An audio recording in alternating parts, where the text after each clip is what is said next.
In the programme, Chasing the Wind, Dr. Maggie Aderin talks about her work to measure the world's wind patterns, part of the global scientific community's effort to understand climate change.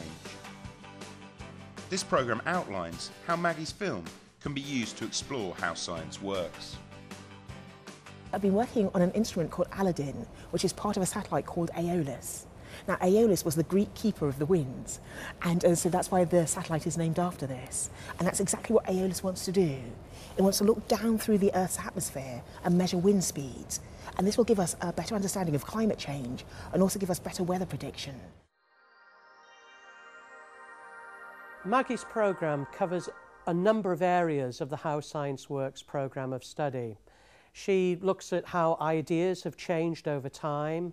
She also looks at the ways in which she develops instruments to collect data, to help us develop our ideas, explanations, theories of science. And she also introduces the implications of science. There are 4 How Science Works activities linked to Chasing the Wind. The rest of this programme concentrates on one of these activities, a role play on climate change. The other activities are in the accompanying curriculum materials. For the role play activity, the teacher, Mat Galvin, uses Maggie's film as a stimulus for the role play debate. Before we start, we'll have a video clip from the DVD. That's going to be looking at a woman called Maggie. She is working on satellite technology that will not only look out to space but also look towards planet Earth. And what she's focusing on is how the wind direction and speed and so on at different levels of the atmosphere is changing over time. In the programme, Maggie has introduced many of the issues to do with climate change, and this acts as a really good stimulus to debate in the classroom. When dealing with debate in the classroom, a very useful approach to use is role play, because it gives us an opportunity to address the issues in a balanced way, so that the youngsters can see the arguments from both sides and then be able to make their own informed choices and decisions. For role play to be effective in the classroom, we need to go through the 5 phases of preparation, briefing, action, debriefing and follow-up. We must go through all of those phases, and we must ensure that each phase is addressed effectively. Otherwise, the role play won't work, and it means that all concerned are disappointed.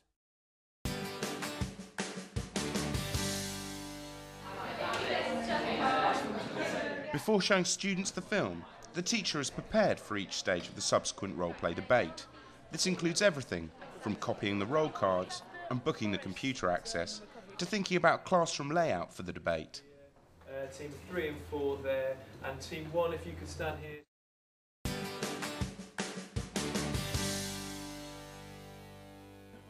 The briefing involves not only the outlining of the activity to the students, but crucially, getting them into role. Bear in mind that their role may clash with their personal opinion. Students should be grouped according to the role they have been assigned. In these groups, they prepare for the presentation, which will be given by a single member. Ultimately, there will be a 5-minute PowerPoint presentation by each group. To prepare the student to give the presentation, there should be a hot seat session, plus some further work with the teacher to ensure they are all strongly in role. So which speaker team are you then? Speaker 2. Speaker 2. So you think that humans are to blame for climate change? Yeah. The opposition are going to have some good questions. What do you think, what angles are they going to go for? How are they going to try and catch you out? Maybe about how there's quite a lot of evidence nowadays how climate change has happened before many times and how it might just be natural. Okay. And I think also they'll try and use the ideas that there are lots of scientists going against it now, as well as for the idea of global warming, and that the media is putting across global warming as a device to make people do things, not as a real cause for the environment. Which speaker number are you? Number 4. Number 4. And you think that climate change is happening, but there's a positive side to it. Yeah. What do you think that speakers 1 and 2 will be arguing against you? They're going to be like asking, oh, isn't climate change going to kill more people than it helps, or isn't it going to destroy environments, that kind of thing. But we've got a strategy. We've thought about what they're going to ask us, and we've prepared answers to everything. So we think we've covered ourselves. So can you give me some different people, give me some examples of what those questions might be? Won't many more species be wiped out than are saved by the increase in heat and the decrease in living space? Okay. They might question our research because all of our research isn't scientific. Right. So they might kind of try and catch us out on that. Okay, cool. Catch it, Steph? Well, I think they'll probably just go on about, you know, how temperatures always change. So it's just another natural kind of Earth thing that happens, like the ice age, but like the opposite kind of thing. Okay, great. I was just going to say, I'm sure we can prove them wrong, though. Great stuff. Right, Brill, thanks very much. Although only one member of the group gives the presentation, the debate is set up to ensure that all of the class participate in the action phase. The other thing the students have to do is that those who are not going to present have to be prepared to be a member of the audience, an active member of the audience who will ask questions. Very often what happens is that the presenter, once all the experts have made their presentations, will say to the audience, right, would anybody in the audience like to ask a question? And there's either deathly hush or 1 or 2 students start to dominate. So the key way of overcoming this is to get each youngster to write their name, write their question, and who the question is for, which expert. You are then given a copy so that you can, as the presenter, prepare for the debate, and so that you can therefore prepare how many questions are asked expert 1, how many expert 2, and who's going to ask those questions.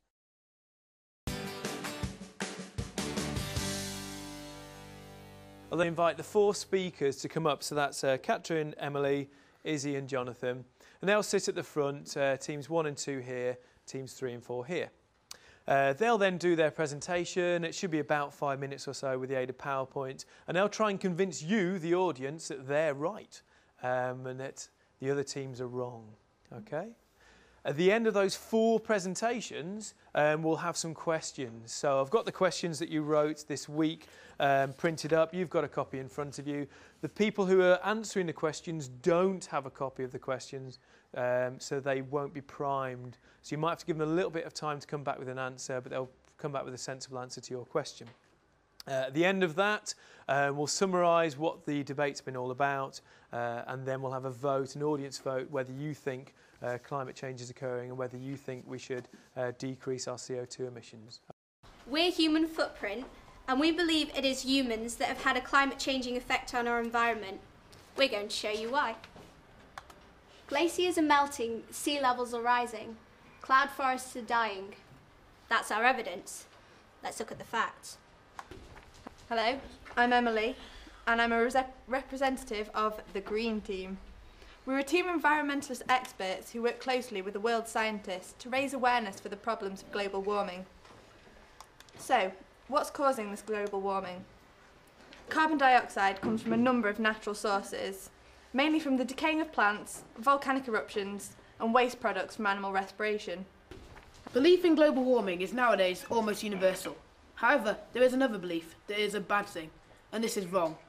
I'm here today to prove to you that while global warming may have some bad effects, and they cannot be discounted, that overall there are many more positive effects which will help us. Fantastic, well done. Well, all 4 cases argued very strongly, and now it's your turn as an audience to ask some searching questions. How come the torrential rainfalls that we've been having in June 2007 have never happened before so heavily in South Yorkshire? And don't you think it relates to the rising temperatures in the atmosphere? No, in fact they have happened before. Think back to the Great Flood in the 1800s, I believe, and times before that as well. There have been many floods in South Yorkshire, especially in Sheffield. This is nothing to do with global warming. It's been happening for years and years, thousands of years into the past, and will continue to happen. And there's not really much we can do about it, but we can't really blame ourselves, can we? One of the arguments against global warming is that, in fact, the temperature in the lower atmosphere is not actually rising, If this is true, then how do you explain the melting of the ice caps? The temperature in the lower atmosphere isn't rising, but the temperature on the Earth's surface actually is, and that's what's causing the melting of the ice caps. Do you have any proof that temperatures will actually rise by as much as 6 degrees in the next 50 to 100 years, as you said, and as is commercially believed? Is this not just a media myth? In our presentation, we didn't actually state that, but I can tell you that there is proof that global warming is occurring. There is, we're burning gases, we're burning fuels that are releasing harmful gases. It's trapping rays, so temperature is going to increase.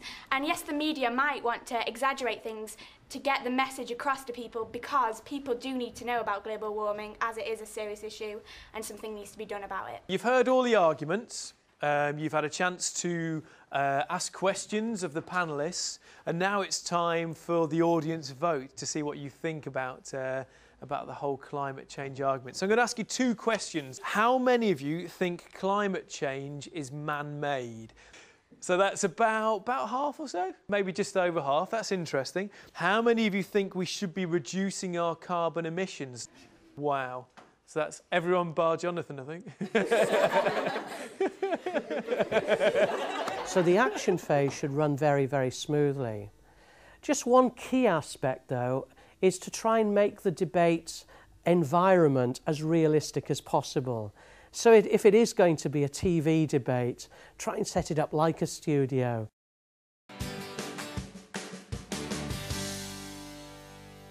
Once the action is complete, and this will generally be determined by the time you have available, you then must debrief. And that will come in 2 forms. One is debriefing what has happened during the action. So in other words, summarising what the different arguments were, and also what questions were asked and the answers to those questions, and the general feeling of the audience. The second is giving the youngsters an opportunity to come out of role and to think about the issues personally. So you could be asking youngsters to share with each other their experience, what role they took and whether they agreed with that role and what they actually think personally. OK, give yourselves a round of applause. You've been absolutely brilliant. Top stuff. OK, that's it, folks. Any sort of points to make or questions? With all the floods in Sheffield, the chances are that of them happening is increasing and increasing. All the water wouldn't have come down so suddenly if it wasn't so hot before. So they've all come down suddenly, and people have died from it. This wouldn't have happened if global warming wasn't going on and it wasn't getting so hot. So the idea of it just being a freak situation that's just happened, I don't think it's true. I reckon the media is just blowing everything out of proportion, and everyone's just reading things in papers and thinking this is global warming for definite, when it's obviously, well, not obviously, but there's other answers, and it's not just global warming.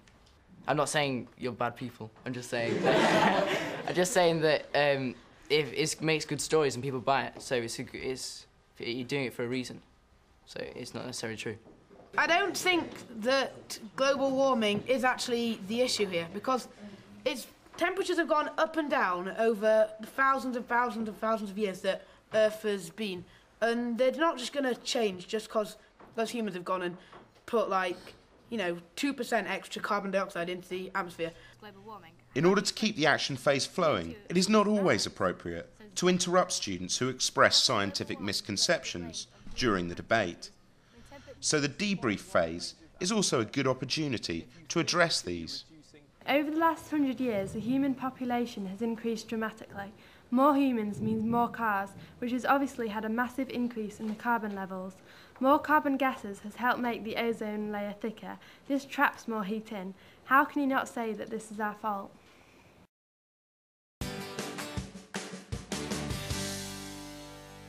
And finally, follow up, giving the youngsters an opportunity to really consolidate what they've learnt from the activity, but also to be able to communicate what they think about the issue.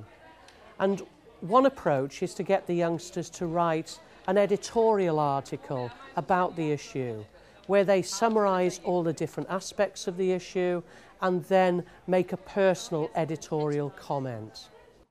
The curriculum notes for the role-play activity suggest alternative discussion-based approaches which you may wish to use with your students. A key to all of these, however, is the structure. So that although the youngsters are having opportunity to express their own views, to also express views in role, the activity has a structure, which means that you as a teacher don't lose control in the classroom. We asked Mat Galvin how useful he felt the activity had been for the pupils. I thought it was fantastic. I thought the kids really raised their game for the debate. That they came up with some great answers, and they all seemed to walk out with a big smile on their face. So, yeah, I enjoyed it greatly. I was really proud of them, and I think they seemed to enjoy it as well. I think the debating skills themselves are very useful, obviously, in today's world. I think importantly as well, they've had to structure it in quite a scientific way. So they've come up, they've got an evidence base, and they've had to present that evidence in a way that people are going to understand, and then they've put their arguments together with that evidence underneath it. So I think it's a very important skill if it's a scientific career they go into or anything else. They'd obviously done a lot of work beforehand, thinking about what angles they needed to cover in terms of what the opposition would ask them. I think they learned a great deal. Some of their scientific arguments were very strong, and they've obviously done a lot of research on the internet or wherever else they got their information. So I think there was some solid science backing up their arguments.